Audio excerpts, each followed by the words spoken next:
আফগানিস্তানের বাগরাম বিমান ঘাঁটি ছিনিয়ে নিতে মরিয়া ডোনাল্ড ট্রাম্প।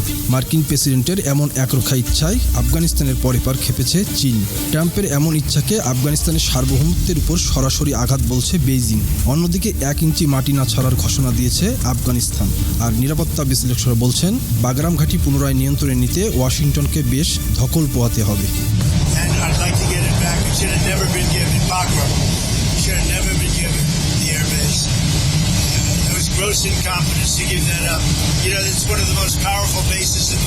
হুমকি দিয়ে রোববার ট্রাম্প বলেছেন, বাগরাম ঘাঁটি যুক্তরাষ্ট্রের তৈরি। আফগানিস্তান যদি এটা ফেরত না দেয় তবে খুব খারাপ পরিণতি হবে। ট্রাম্পের এমন হুমকির পরিপ্রেক্ষিতে চীনের পররাষ্ট্র মন্ত্রণালয়ের মুখপাত্র লিয়া জিউনকিন বলেছেন, আফগানিস্তানের স্বাধীনতা, সার্বভৌমত্ব ও আঞ্চলিক অখণ্ডতায় সম্মান করে চীন। আফগানিস্তানের ভবিষ্যৎ দেশটির জনগণের হাতে থাকা উচিত। আঞ্চলিক শান্তি ও স্থিতিশীলতা বজায় রাখতে বেইজিং সব পক্ষকে আহ্বান জানাচ্ছে।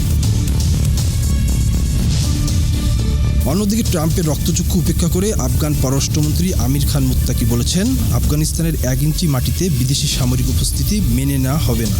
এই বার্তা প্রেসিডেন্ট ট্রাম্প ও অন্যান্য দেশের অবশ্যই জানা উচিত। শুধুমাত্র রাজনৈতিক ও অর্থনৈতিক বিষয়ে আলোচনা হতে পারে। আর সাবেক ও বর্তমান মার্কিন কর্মকর্তারা বলছেন, বাগরাম পুনরায় নিয়ন্ত্রণের চেষ্টা আফগানিস্তানে নতুন করে মার্কিন অভিযানের মতো দেখাতে পারে। এর জন্য 10,000-এর বেশি সেনা এবং অত্যাধুনিক আকাশ প্রতিরক্ষা ব্যবস্থার প্রয়োজন হবে।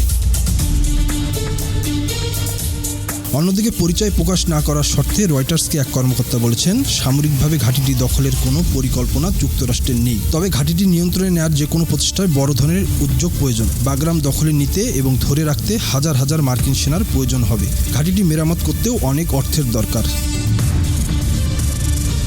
মার্কিন ওই কর্মকর্তার মতে, আফগানিস্তান একটি স্থল বিস্তৃত দেশ। ঘাঁটিতে প্রয়োজনীয় জিনিসপত্র সরবরাহ জটিল হবে।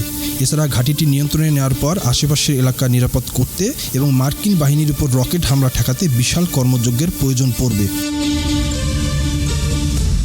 আলোচিত বাগরাম বিমান ঘাঁটিটি সোভিয়েত আমলে বানানো, যা বিশ্বের বৃহৎ সামরিক বিমান ঘাঁটির অন্যতম একটি।